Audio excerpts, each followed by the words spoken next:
우리나라 사업 중에서 망하지 않는 사업이 뭔지 아세요? 뭐예요? 유아사업. 육아사업. 왜? 하나뿐인 없는 내 금쪽 같은 자식이기 때문에 옷은 좋은 거 입혀야지. 장난감 최고 좋은 거 해줘야지. 다 없어져도 장난감 가게가 온라인에서도 거래는 되고 백화점에서도 육아사업은 없어지지 않는데요.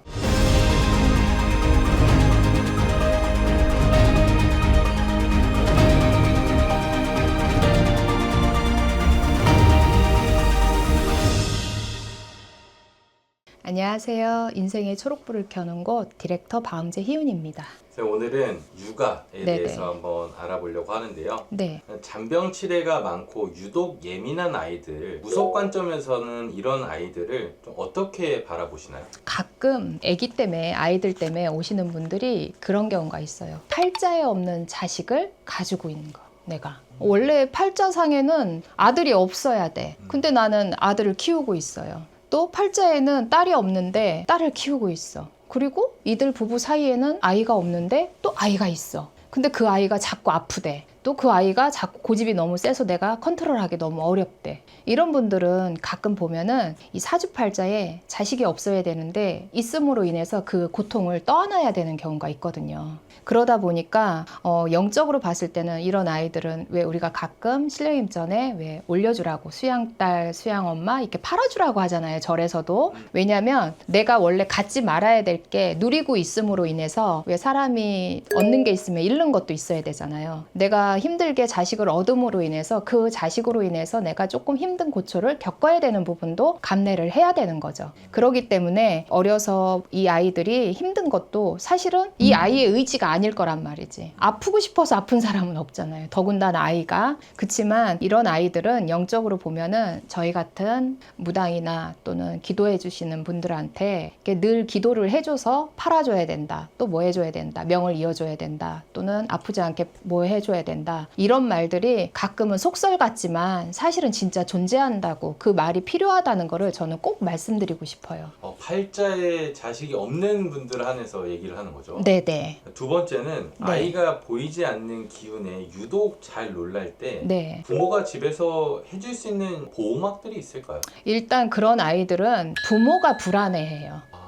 엄마가 불안한 상태면 아이도 불안할 수밖에 없거든요. 근데 나는 안 불안한데 아이가 불안해해요 라고 말씀하시는 분들이 많이 계세요. 근데 대체적으로 그런 아이들을 보면 부모님의 정서, 엄마 아빠의 정서를 그대로 가지고 오는 경향이 많거든요. 그래서 유독 민감하고 예민하고 불안해하는 이거는 부모의 이런 성향을 그대로 가지고 있다라고 생각하시면 될 것 같아요. 부모님의 영향을 아이가 정말 많이 받는다라는 얘기예요. 그렇죠. 부모가 가진 불안과 탁한 에너지는 아이에게 좀 얼마나 빠르게 전이가 돼요? 일명 애착식이라고 하죠. 어려서 우리가 응애응애하고 나고 또 걷고 기고 막 할 때 그러면서부터 이 애착 시기가 사람들은 그럴 때 만들어지는 거 아니에요 하지만 아니에요. 뱃속에 있을 때부터 이미 엄마의 탯줄을 감싸고 있을 때부터 엄마로부터 아빠로부터의 그 기질 DNA는 가지고 있는 거예요. 이거는 말을 못해. 왜 이게 단지 영적으로 문제야. 얘가 뭐가 있어서 팔자가 이래서가 아니라 내 엄마 아빠의 기질이 어떠냐에 따라서 아이의 기질도 만들어지는 거기 때문에 이 부분을 갖다가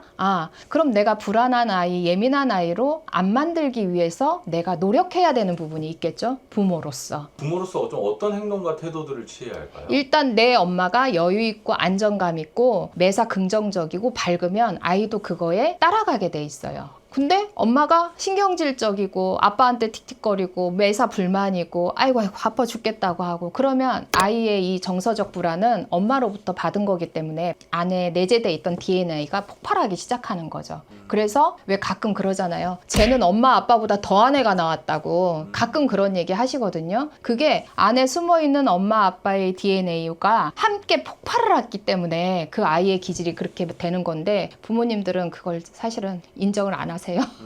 근데 정말 이 부모님들은 내가 부족해서 애가 힘든가 매일 밤 죄책감에 시달리는 네, 부모님들이 분명 존재할 텐데요. 네. 사회생활도 해야 되고 돈도 그쵸. 벌어야 되고 맞아요. 여러 가지로 막 그렇잖아요. 네네. 선생님이 좀 위로의 한마디를 해주자면 어떤 메시지를 좀 전달할 수 있을까요? 일단 요즘은 예전처럼 자식을 많이 낳는 시대가 일단 아니잖아요. 그렇죠. 하나만 낳아서 또는 이 하나도 어떨 땐 버겁다고 할 정도로 그러다 보니까 너무 귀한 존재가 돼버린 거예요, 자식들이. 그래서 우리나라 사업 중에서 망하지 않는 사업이 뭔지 아세요? 뭐예요? 유아 사업, 육아 사업.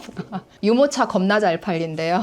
왜? 하나뿐인 없는 내 금쪽 같은 자식이기 때문에 옷은 좋은 거 입혀야지. 장난감 최고 좋은 거 해줘야지. 젖병 친환경 해줘야지. 그래서 우리나라에서 유일하게 망하지 않는 사업이 육아 사업이래요.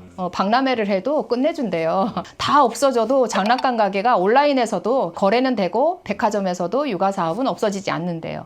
그만큼 내가 하나밖에 없는 자식에 대한 애착이 그만큼 크기 때문에 그런 거거든요. 그치만 때로는 이런 물질적인 것보다 정신적인 풍요를 자식들한테 물려준다면 이 자식이 성장함에 있어서 나중에 더 여유롭고 밝고 긍정적이고 뭐든 진취적이고 그 환경은 부모가 만들어주는 거지 스스로 만드는 거는 과히 쉽지가 않거든요. 그러니까 뭐든지 교육과 또 환경에 의해서 이 아이들의 인품이라든가 성향이 달라지는 부분은 내 부모의 영향력이기 때문에 너무 귀한 만큼 또 우리가 옛날에 그러잖아요. 귀하면 귀할수록 어떻게 키우라고 해요? 막 꿀리라고 그러잖아요. 그 할머니들 말이 참 과학적이면서도 저는 너무 진리, 순리가 너무 정확하게 담겨있는 표현이라고 생각하고 있어요. 그래서 귀할수록 막 꿀려라.